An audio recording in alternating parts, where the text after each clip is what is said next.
ప్రపంచవ్యాప్తంగా టెక్ సెక్టర్లో, ఎలక్ట్రానిక్ సెక్టర్లో లే ఆఫ్ల పర్వం కొనసాగుతుంది. ముఖ్యంగా టెక్ సెక్టర్లో రీసెంట్గా మైక్రోసాఫ్ట్ వాళ్ళ ఒక ప్లాన్ అనౌన్స్ చేశారు. దాదాపు వాళ్ళ గ్లోబల్ ఎంప్లాయీస్లో 3% మందిని ఉద్యోగాల నుంచి తీసేస్తున్నారంట. అంటే దాదాపు 6,000 మందిని తీసేస్తున్నారనమాట. ప్రపంచవ్యాప్తంగా మైక్రోసాఫ్ట్ వాళ్ళకి దాదాపు 2,28,000 మంది ఎంప్లాయీస్ ఉన్నారు. దానిలో వాళ్ళ ఆపరేషనల్ ప్రొసీజర్స్ సంబంధించి ముఖ్యంగా వాళ్ళు అక్రాస్ ప్రపంచవ్యాప్తంగా 6,000 మంది తీసేస్తున్నారు. ఒక ప్లేసే కాదు, ప్రపంచవ్యాప్తంగా ముఖ్యంగా మేనేజరియల్ రోల్స్లో ఉన్న వాళ్ళని 6,000 మంది తీసేస్తున్నారంట. సో ఇది పెద్ద షాక్ అని చెప్పొచ్చు. ముఖ్యంగా ఎవరైతే హై శాలరీ తీసుకుంటున్నారో, కాంప్లసెంట్గా ఉంటున్నారో వాళ్ళని తీసేస్తున్నారని చెప్తున్నారనమాట. 2023 తర్వాత ఇదే సిగ్నిఫికెంట్ జాబ్ రిడక్షన్ మైక్రోసాఫ్ట్లో 2023లో దాదాపు 10,000 మందిని తీసేశారు. ఇప్పుడు దాదాపు 6,000 మంది తీసేస్తున్నారంట.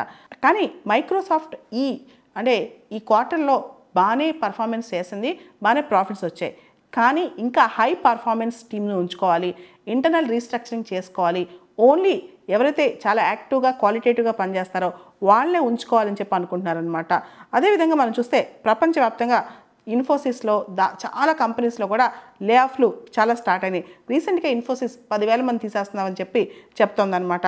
దాంతోపాటు టెక్ సెక్టరే కాకుండా ఎలక్ట్రానిక్ గూడ్స్ సెక్టర్ కూడా చాలా వరకు లే ఆఫ్లో దిగుతుంది. ముఖ్యంగా జపాన్ వాళ్ళ పానాసోనిక్ దాదాపు ప్రపంచవ్యాప్తంగా 2,30,000 మంది ఎంప్లాయీస్ ఉన్నారు. దానిలో 10,000 మందిని తీసేస్తున్నారంట. ఇట్లా చాలా సెక్టర్స్లో ముఖ్యంగా టెక్ సెక్టర్లో కానీ ఎలక్ట్రానిక్ సెక్టర్లో కానీ లే ఆఫ్ల పర్వం స్టార్ట్ అయింది. ముఖ్యంగా ఎవరైతే టాప్లో ఉన్నారో మేనేజరల్ రోల్స్ కానీ ఆ పై రోల్స్ ఉన్న వాళ్ళు ఎక్కువ జీతం వెళ్తుంది, వీళ్ళకి ఎక్కువ శాలరీస్ వెళ్తున్నాయి అనే వాళ్ళని తగ్గించుకోవడానికి ట్రై చేస్తున్నారనమాట. ఉదాహరణకి మేనేజరల్ రోల్స్లో ఎక్కువ శాలరీస్ ఉంటాయి కదా, 3 లక్షలు, 4 లక్షలు, 5 లక్షల నెలకి, వీటిని తగ్గించుకుని అదే కాస్ట్తో ఎక్కువ మంది రిక్రూట్ చేసుకోవాలన్న ప్లాన్తో ఈ పని చేస్తున్నారు.